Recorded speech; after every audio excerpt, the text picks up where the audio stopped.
welcome to another episode of the Pursuing Greatness podcast, the place experts share their wisdom on living well by mastering health, wealth, relationships, and spirit. Before we get started, I want to let you know that the best way to support the show is just to subscribe, like, and share this episode with your friends and family. Also, if you'd like to learn more about how to master life, check out our website at pursuinggreatnesspodcast.com. With that said, I hope you enjoy the episode. We have a very special guest with us today, so grab your pen and paper and enjoy the journey. All right, we're live with another episode of the Pursuing Greatness show. Today we have Joanna Vargas with us. Joanna is a born entrepreneur. She's never gone corporate and has created and sold multiple businesses in the last 20 years. She is a business coach, speaker, fitness trainer, and podcaster. So I love having other podcast people on the show. Joanna, thank you for hopping on today with me. Thank you, Gabe. I'm really excited to be here, and I love chatting with other podcasters and other entrepreneurs. We're gonna have fun. Cool, exactly. So I'm glad we share the company. So to get us started, I always like to hear stories, like to hear how people kind of got to where they are. So why don't you tell the listeners, you've had quite a career, 20 years, you've sold multiple businesses. How did you get to where you are today? Gabe, it's in my blood to be a creator and entrepreneur. Ever since I was a young girl, I was that gal that gathered all my cousins in front of my lawn and let's have a lemonade stand, right? And I took it seriously. I, wanted the best lemonade. I would pick avocados in my neighbors' yards and then sell it back to them. I would do anything to make $1 out of 15 cents. That was just in my blood. And it's interesting. I've always wondered what the cash flow on a lemonade stand would be like. If you really looked at the numbers, I'm curious what, from a business perspective, what it looks like.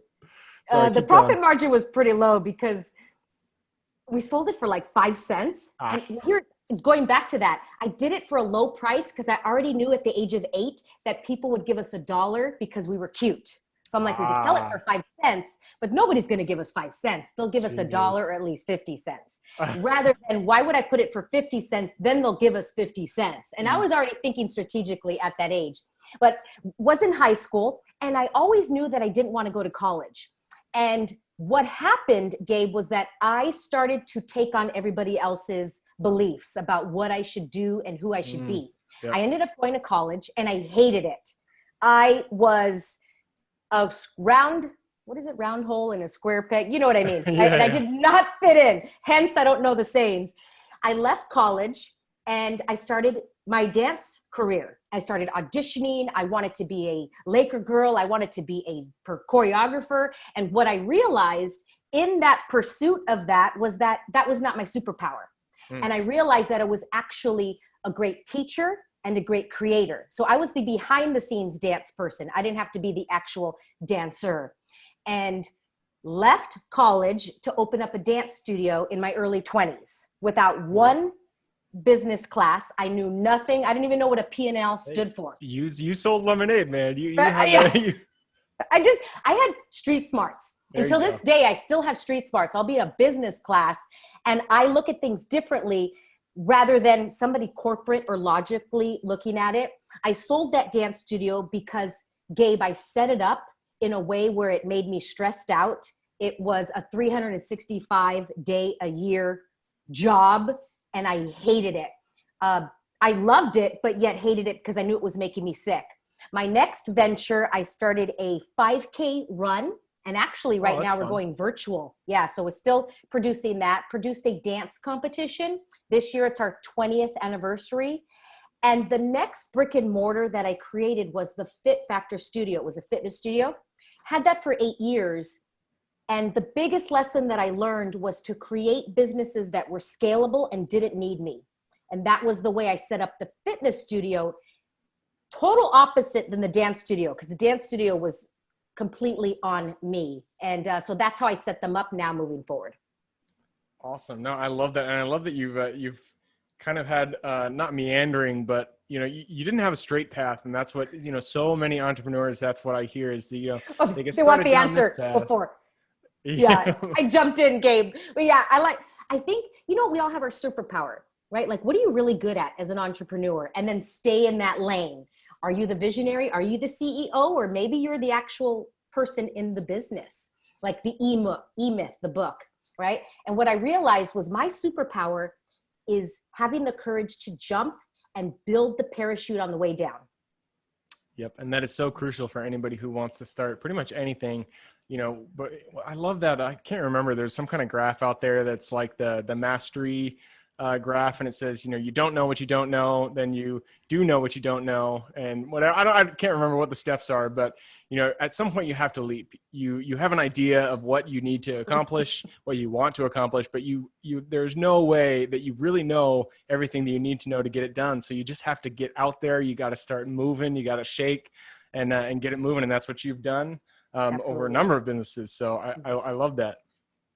Thank you.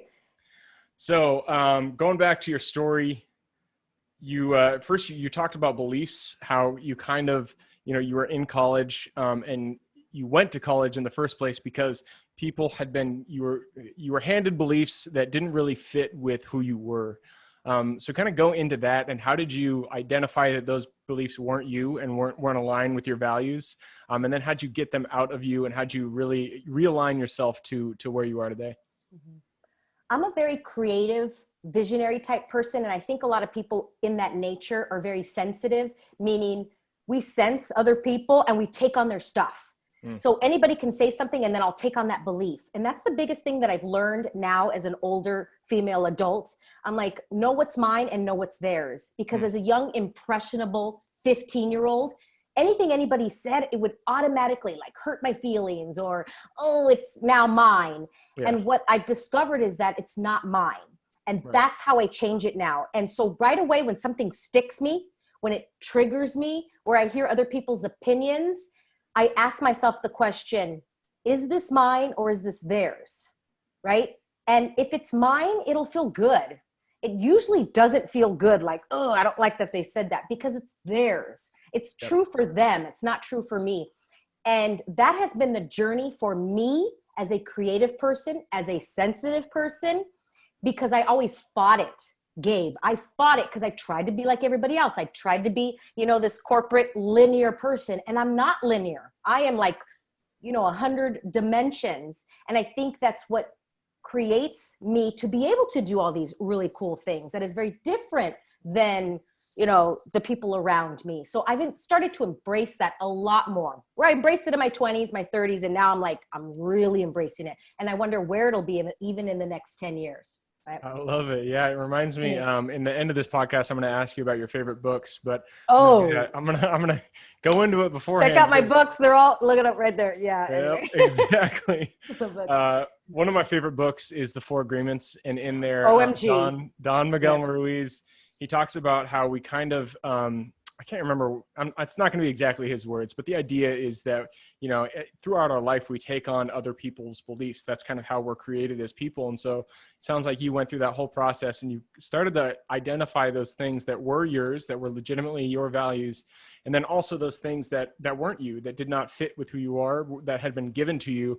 And at the time you didn't have the strength, the knowledge, whatever it may be, to make that distinction and grab onto the ones that were yours and go forward with them. Absolutely. Love that book. Yeah. So that's my own. I love that book.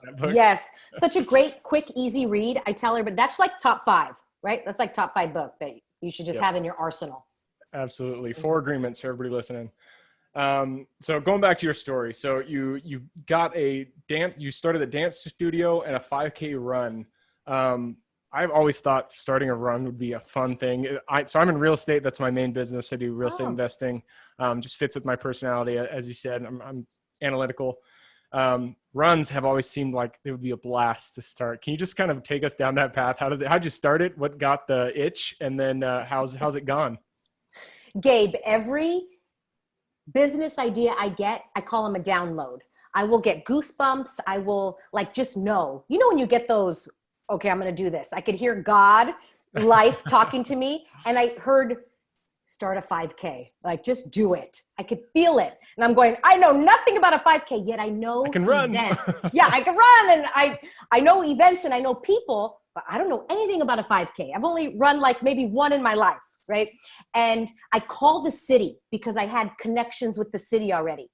And I asked my guy at the city and I said, how can I rent the park, or how can I get a permit for the park and just do my own little 5K for my fitness business?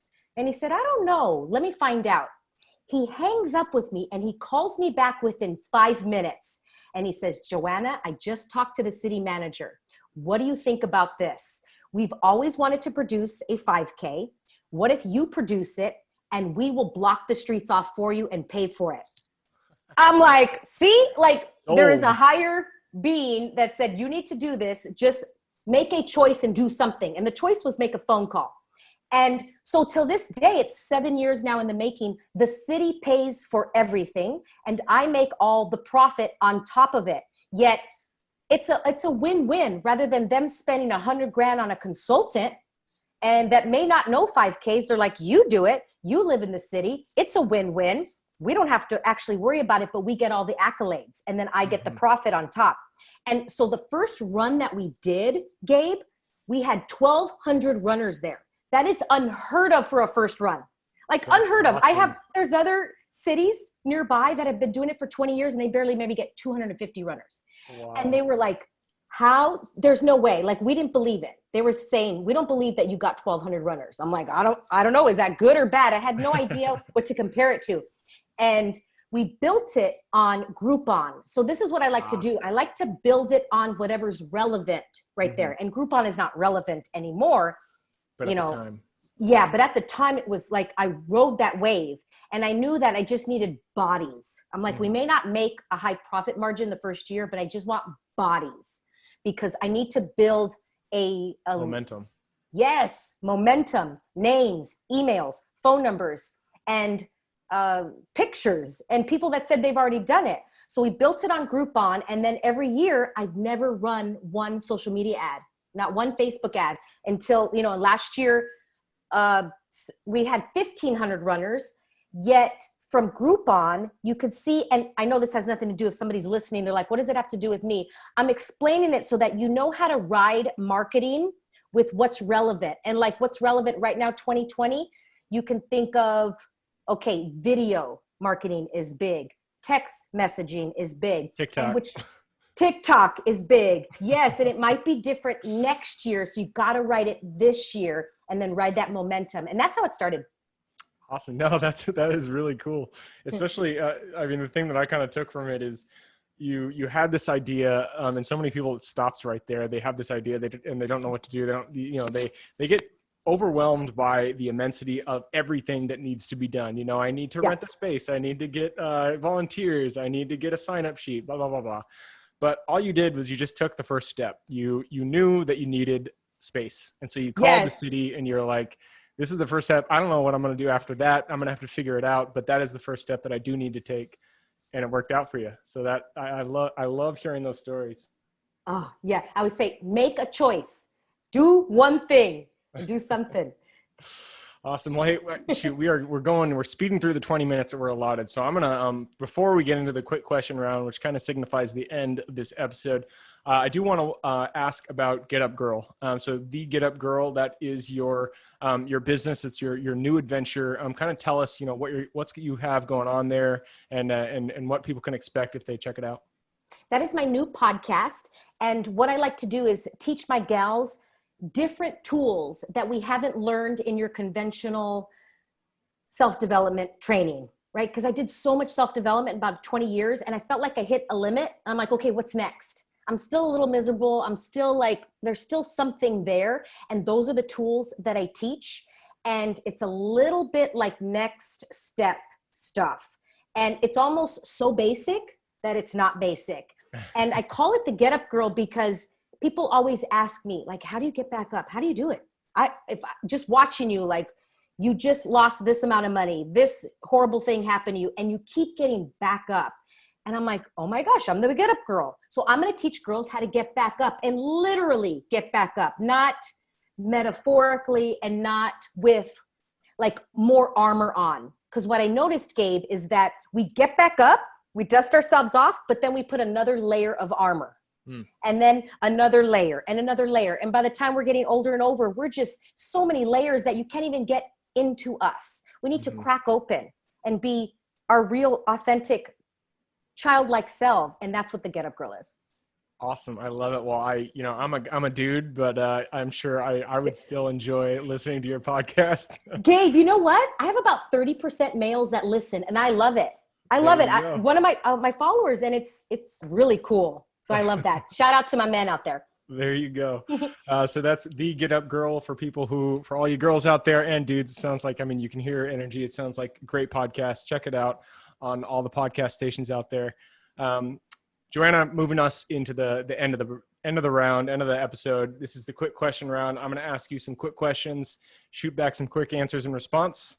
Starts with books. We've already kind of gone over this, but I like to ask people their 2 favorite books. One for the topic that they're talking about. You can give a book recommendation for business or mindset or whatever it may be.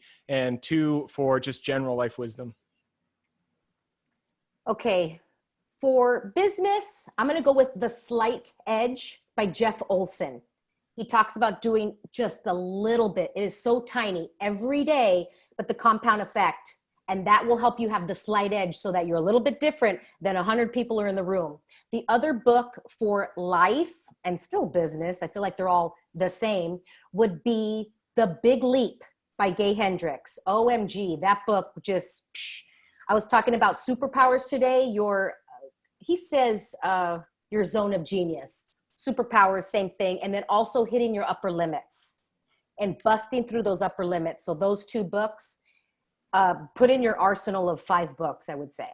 Yep, I've read them both really good books. So yay, Gabe! Yep. Cool. Yeah, right? Uh-huh. All right, next question is habits. Habits are the foundation of our life. So give us one habit that you can point at in your own life and you feel like this one habit has contributed the most to where you are today. Atomic Habits as well. Let's throw that book in there since we're talking habits. But okay, here's the interesting thing. I was gonna say morning routine, Gabe, right? I'm like a morning routine girl till I live and breathe by my morning routine, but I'm going to go deeper. And I'm actually going to say evening routine, because when your or my evening routine is not great, the morning routine is off. And every time I coach my clients, they're like, I don't have a morning routine. I'm like, let's go to the evening routine because it's going to set you up. That is your setup for the volley. And so I'm going to go with evening routine, brushing your teeth, like so basic for kids. Remember when you're a little kid, brush your teeth, put your pajamas on, all that basic thing, all those basic things that we learned when we were 7 years old, bring them back rather than you just fall asleep on your bed, you fall asleep on the couch. Evening routine will set you up for the morning. And P.S., another habit I'm going to say is sleep with your phone in another room. When you sleep with it by your bed, it controls you. You do not control your sleep. I know, it was a tough one. Yeah, that one I worked on.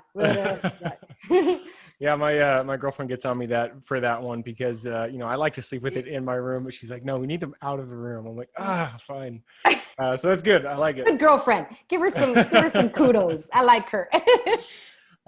Next question is about your younger self. So you've had a lot of experience behind you, many twists and turns along the way. So if you could go back to the Joanna who is just setting up her lemonade stand on the side of the street, go back to her, look in her eye, give her one piece of advice moving forward in life, what would that be? I would kneel down, I'd look at her and I'd say, Joanna, please know that what all these adults are telling you is their truth. You know what's yours and it's not yours. And you can have your own opinions, thoughts, feelings, emotions. Those are theirs. Don't take them on, hun, because if you do, it's going to be pretty hard. That's what I would tell her. I love it. I love it. Great piece of advice. Mm-hmm. And this is the last question before the final question. So I guess it's the second to last question, but quotes. I'm a big quote person. I like quotes. I ask this question to a lot of guests. They don't have the full quote. So if that happens, don't worry about it. Just give us the feeling behind the quote. So what's one quote that you really enjoy? Gabe, you are asking all the questions that I love. The way you do anything is the way you do everything. That is I live and die by that thing because I think it's a good gut check where you're like, oh, I'm good. And you're like, wait. If you do it like that over here, you do it like that over there. The way you do anything, the way you do everything. I like that. That's really good. And it's so true. Awesome. So now we are at the last question, and this is for the guests. You've given us a lot of great wisdom to go by today. So I'm sure there's people who want to reach out. So what would be the best way for them to reach out to you? Please follow me and DM me on Instagram. I live there most often. Joanna Vargas Official. So pretty simple. And visit my website so that you can get my video of the 3-step process of how to get back up. And that's at thegetupgirl.net. Perfect. Thegetupgirl.net. I will also put that URL in the show notes. So if you guys are listening to this on a podcast, click that little more that is in the description. It'll pop down the full podcast, and in there you'll be able to click through on Joanna's URL, thegetupgirl.net. Awesome, Joanna. Again, thanks for hopping on. I had a blast talking to you. It was a lot of fun. Thank you so much. I appreciate it. For everybody who's here with us today, thank you guys for hopping on the show with us. You're the reason we do this. So thanks for being here. Again, the best way to support the show is just to subscribe, like, and share this episode with your friends and family. Other than that, I hope you guys have a great week. Keep pursuing greatness, and I look forward to seeing you on the next episode. Bye. Thank you guys for sticking with us on another episode of the Pursuing Greatness podcast. I hope you got a lot of value out of that guest. Again, the best way to support the show is just to subscribe, like, and share with your friends and family. Also, check out pursuinggreatnesspodcast.com if you want to get more information about what we do and what we offer. I hope you guys have a great day and keep living in integrity with yourselves. And I look forward to seeing you on the next episode coming shortly.